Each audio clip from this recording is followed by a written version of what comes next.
الخصوص. وقد أكد هذا الخبر الناطق الرسمي باسم وزارة الداخلية خالد طروش الذي أفاد أن الأمن الفرنسي بمطار رواسي شارل دي غول أوقف السيد العقربي تنفيذا لبطاقة التفتيش الدولية التي أصدرها حاكم التحقيق بالمحكمة الابتدائية بتونس في حق المعنية، وتعهدت بها منظمة الشرطة الدولية الانتربول. وأوضح أن الإجراءات القانونية بصدد الإنجاز قصد جلب المتهمة إلى تونس وعرضها على القضاء للبت في التهم المنسوبة إليها، وبالخصوص القضية المتعلقة بها من أجل فساد مالي داخل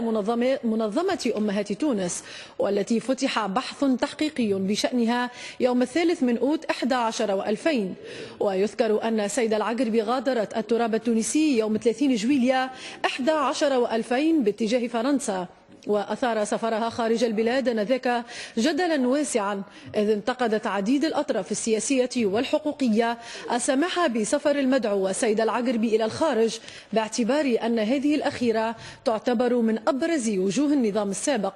وردا على تلك الانتقادات، أكدت وزارة الداخلية في بلاغ توضيحي أصدرته وقتها أن السفر خارج تراب الجمهورية هو حق كل مواطن تونسي، ما لم يكن هناك منع من السفر تصدره جهة قضائية دون غيرها، لافتة إلى أنه عند سفر المعنية يوم السبت 30 جويلية 11 و2000